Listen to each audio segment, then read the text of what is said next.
My heartfelt pranams. Sister Ranjana ji, Gaur Gopal Das ji, Sri Atma Priyanand ji, Sister Usha ji, and Chinmaya Karu ji. Thank you.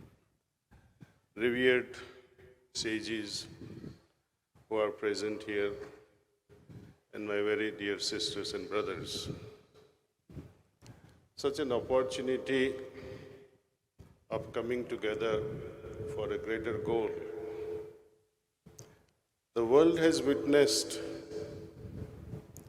so-called religions, so-called faiths dividing people. But we should not blame religions or the faith. Mr. Jain, who is seated amongst us, reminded me of Kofi Annan's statement that faith is not the problem. Problems lies with faithful ones.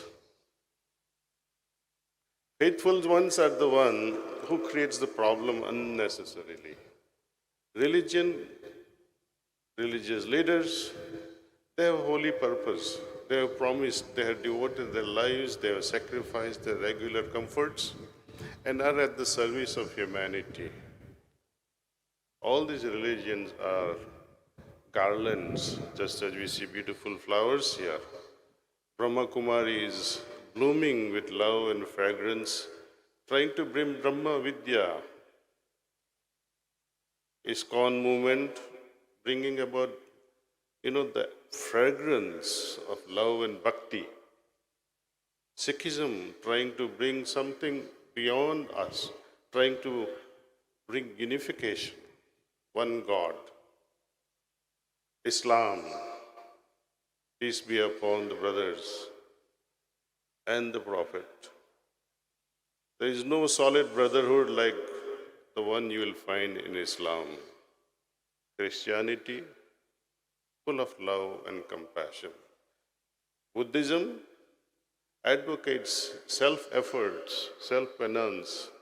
Jainism, utter penance is simplicity, purification. Imagine what would happen to all of us if we embrace all these qualities in one package.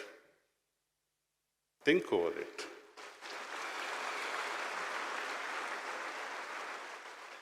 I can also say I am the son of Krishna. I can also say I am the product of Brahma Kumaris.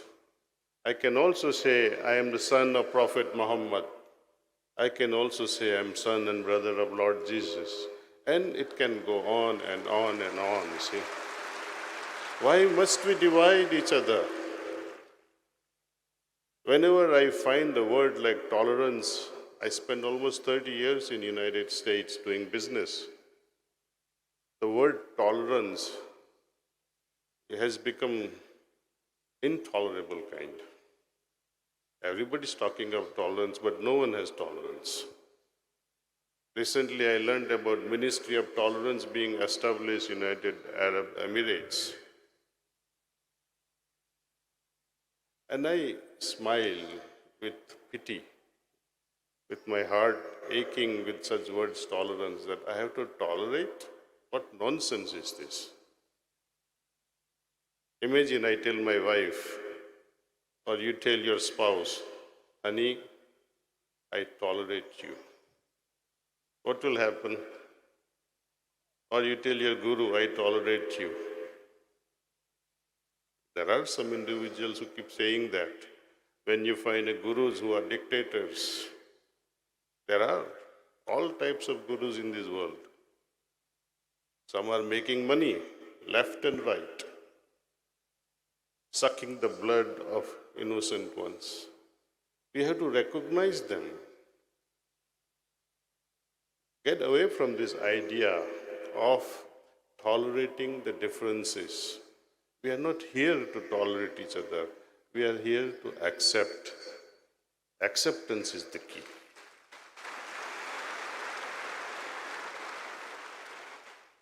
Accept with joy. My master, my beloved master, used to say, Had the Indian sages were born in or born on the North Pole, would they have recommended vegetarian food? Think over it. All these adjustments are made according to the environment. We should not become critical of what you cannot do, but see the situation, why they are doing what they are doing, and why we are doing what we are doing. If they can respect me, I have to respect them. This mutual trust, mutual respect, mutual acceptance is the way forward. If she cannot adjust, if she cannot adapt to this evolving phenomena, you know the story of evolution, like dinosaurs, we will also disappear. The differences can ruin us. Instead of becoming the uniting factor, religions have, rather the faithful ones have divided many religious groups and communities. And that's very painful because religion, relegare, rejoining whom? Each other. And when we are connected with each other, only then we can dream of uniting with the Lord, united with that ultimate divinity. Is that not the purpose of all of us? That the drop merges in the ocean, raindrops falling in the ocean, becoming the ocean. And we are all that, each one, each Atman, a raindrop, becoming the ocean eventually. The dissolution, ultimate dissolution, ultimate merger is the goal. Can oil drop merge in the ocean? It can float eternally. It can never become part of it. It only means my qualities, my real essence must match with that of the ultimate if I have to merge with that. Otherwise, you can remain in the closest proximity with the ocean, but you can never merge. That will be very sad. Dogmas and beliefs, they are good. Religions, all religions carry these dogmas and beliefs. God is everywhere. It's one of the beliefs. When you ask your mother or father, do you believe in God? The simple answer comes, why are you asking such questions? Don't you think I believe? Sometimes such questions can make them angry also. But you ask them, why do you believe? They say, oh, my mother says so, my father says so, our scripture says so, our dharma says so. But mommy, what do you say? Then she'll say, beta, tune abhi tak khaya nahi hai, tu kha le. She will not have any answer. We have to find the answers from within our heart. Someone asked my master a beautiful question. Babuji, can you show me God? And you were wondering what answer he will give. And prompt came the answer and he said, suppose if I show you God, how will you know it's God?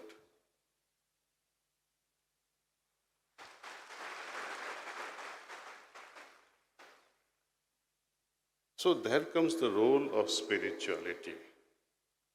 Religion gives us the idea of presence of some higher entity, and we believe those words with trust in our parents, trust in our religion. So faith begins with belief. Now when you're talking of faith, recently I learned about Hazrat Pir Inayat Khan, who was born in early 19th century and who went to the West trying to spread Sufism in the West. when he seeks the blessings of his murshid, his Guru blesses him with one statement: may your faith be strengthened.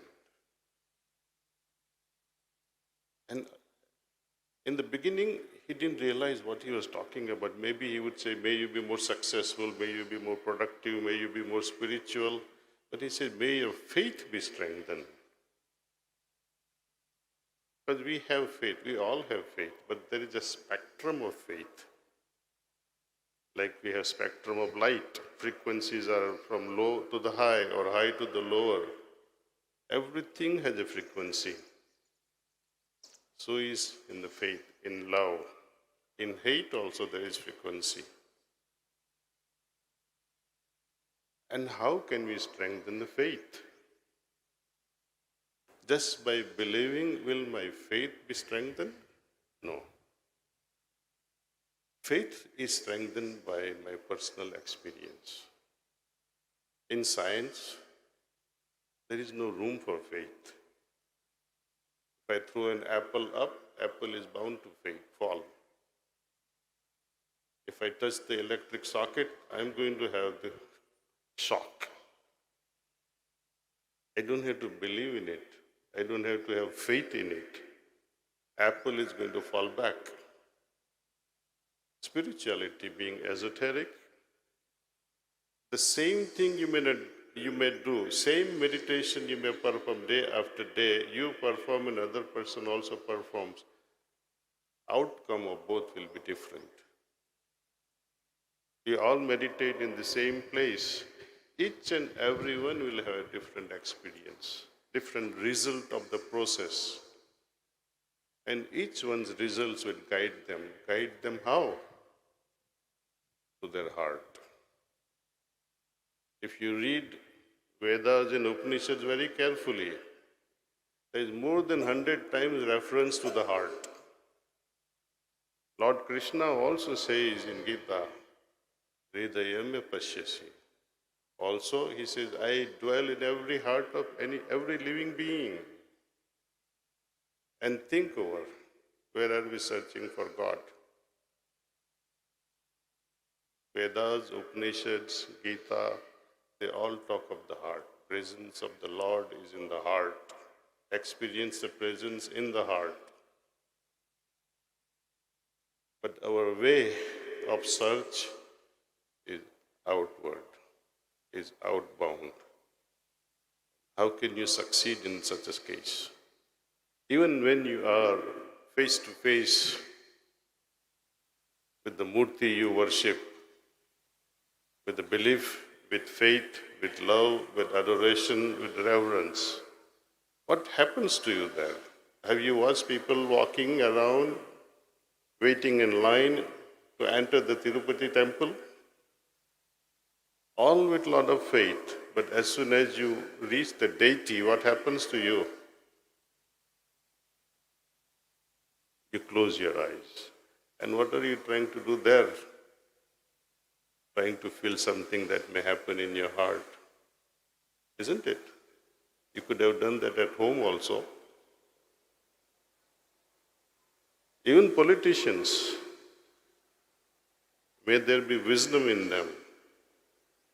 Congress fellow will go there, my Lord, may I be the winner.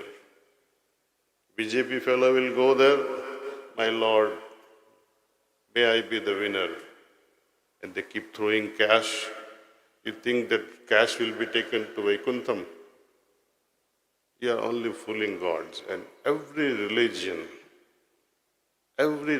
without an exception are successfully using two weapons. One of fear, that if you don't do, this may happen to you. You may go to hell after your death. And you are scared. You become chicken.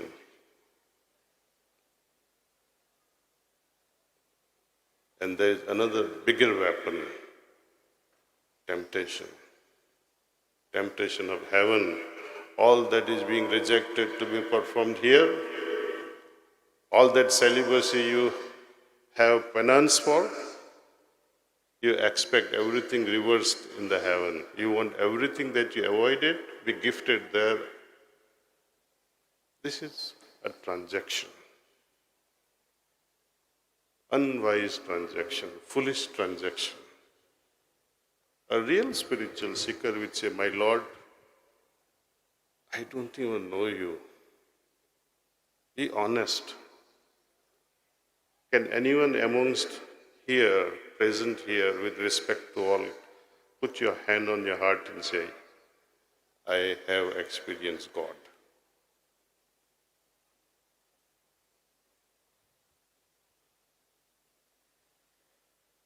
And that's what we like to say. My God, I don't know whether you are there or not. I like to experience your presence in my heart. And we should sit with supplicant mode, with reverence, with puja bhav, without conditioning ourselves that God is like this or God is like that. Remove all indoctrination that we have received and bombarded with from our childhood. Even Lord Krishna, during his lifetime, how many people could understand him?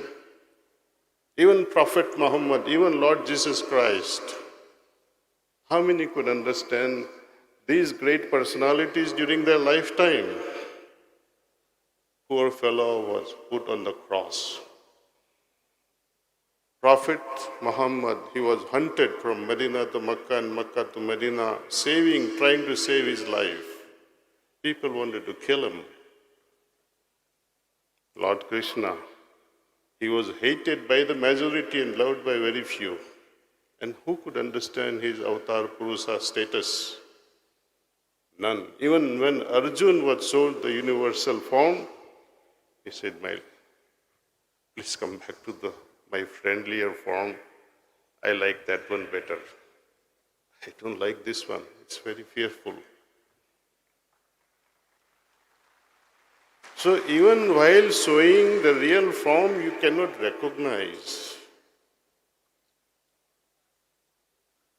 Even seeing the real thing, you cannot recognize a personality.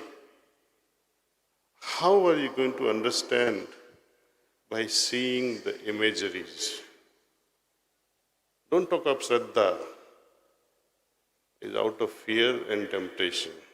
Your Shraddha is a whitewash.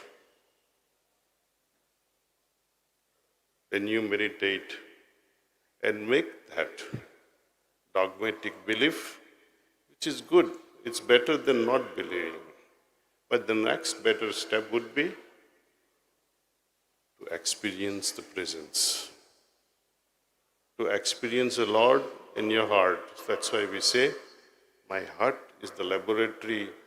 In this laboratory, I will run my experiment, whether God is there or not, and see the results, and see if this result can transform my personality, if this can change me.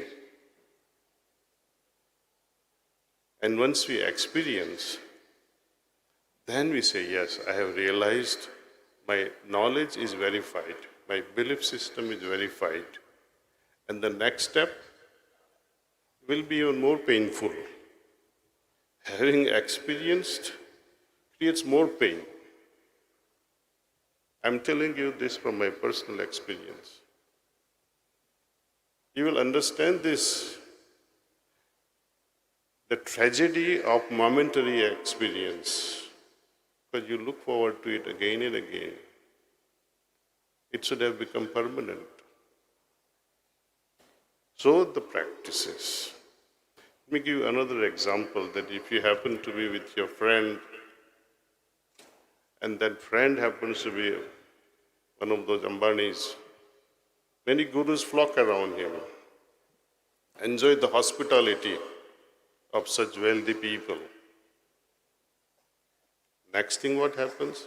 You are there for 3 months perhaps. In heart of your heart, what do you think?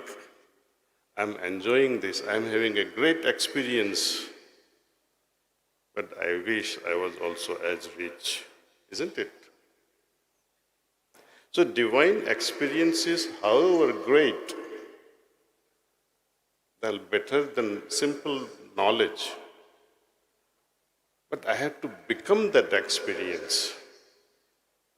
Divine experiences are like carrots sown to a donkey, so the donkey keeps walking, keeps carrying the load. Without these experiences, no yogi would ever practice yoga. So, from experience, I must learn how to become. Experience must teach me to become divine myself. And that also is not the complete journey. My experience shows even the states of Satchitanand, which people claim that is the ultimate experience of the Sahasra Dal Kamal, but there is much more awaiting us. SDK is a diversion. It's your test, last test in your journey. If you are trapped with this Anandam, you are finished. You will enjoy this eternally, this Anandam. But remember, it's like a worm that relishes the cow dung. We must transcend even the Anandam. It's easy to lose your family members. It's easy to say, become ascetic, leave your family. It's very easy. Any fool can do that. But to renounce Anandam, and that the ultimate Anandam, it's not a job of a big or small soul. It needs courage. One must go beyond. And that is true renunciation. Say goodbye even to Anandam. From being, you enter the zone of non-being. And it is from this non-being that every being emerged. It is this promise for which I have to dissolve my differences, that if I maintain these differences right from the beginning, I'd be trapped in this jail of religions. I must free myself,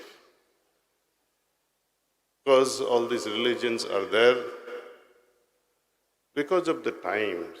When so-and-so was born in particular time, particular place, they coined certain rules, certain maxims, certain lifestyle orders, which may not be applicable in modern world. I'll complete my talk with the last story that I wanted to share. At the age of 18, I wanted to become a monk. The passion was there. I was in search of my Ramakrishna, the great Paramahansa. I wanted to become like Swami Vivekananda. I said, why not? And I muscled myself, took courage in my heart, and left my home. So in the morning, I didn't say even one thing to my parents, but with closed eyes, with respectful heart, I left home. I reached to Narmada. There was a big Shiva temple, very ancient temple, and there were many Aghori Babas, almost dozen of them. I just sat there, watching them, what they were doing, and there was a very respectable elderly person there, also Aghori Baba. He must have been 80 plus. He kept watching me, and as the sun was setting, he came to me and he asked me, Bete, yahan kya kar raha hai? My son, what are you doing here? So I pleaded, would you become my guru? Would you accept me as your shishya? I would serve you to the best of my abilities. There were tears in his eyes. Bete, my son, I am now 80 plus. I have not experienced God. I have not felt anything so far. Now I have become a beggar. All these people, they serve me. They go from house to house. what have you become? You have the chance to serve your family and you will find godliness present there. The same month, I happened to meet a trainer of Heartfulness while I was in the third year of pharmacy college in Ahmedabad. In the very first session of meditation that was given with Pranahuti, I was transported to a zone I cannot even describe today. She was a very simple lady. Also the trainer of Heartfulness, trained under Babuji Sahab, Sri Ramchandra Ji. There, in the mid of meditation, a flash occurred, with the left hand raised, no face to be seen, with a golden aura, and I knew this is Ramakrishna Paramahansa. My eyes melted, I was gone. No idea where I was. It's like, you were absolutely gone, finished, zong. She, my trainer, the preceptor, she kept touching my knee. Bas kijiye, that's all, Hari Om. Then she herself started crying. She said, what samskars you have brought with you. Tomorrow I will send you to another preceptor who is better than me. So she sent me to another preceptor and I started my journey on Heartfulness with transmission, with Pranahuti. And this is how I began, and now I am in front of you all, a product of Heartfulness.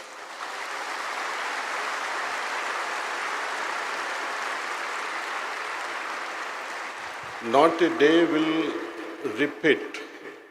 Not a single day of your sadhana will repeat where your experience will not be different. Every day will be different because always moving means movement like Atman. Atman is moving towards Brahman. And slowly, as expansion happens, as the evolution of consciousness happens, movement now becomes expansion, thinking becomes contemplation, and we move towards subtler and subtler and subtler realms. Many of you may ask a question, what is this Pranahuti? How different it is from Pranapratistha and Shaktipat. We'll take this up some other session. And thank you for your patient listening, but I would request you only one thing.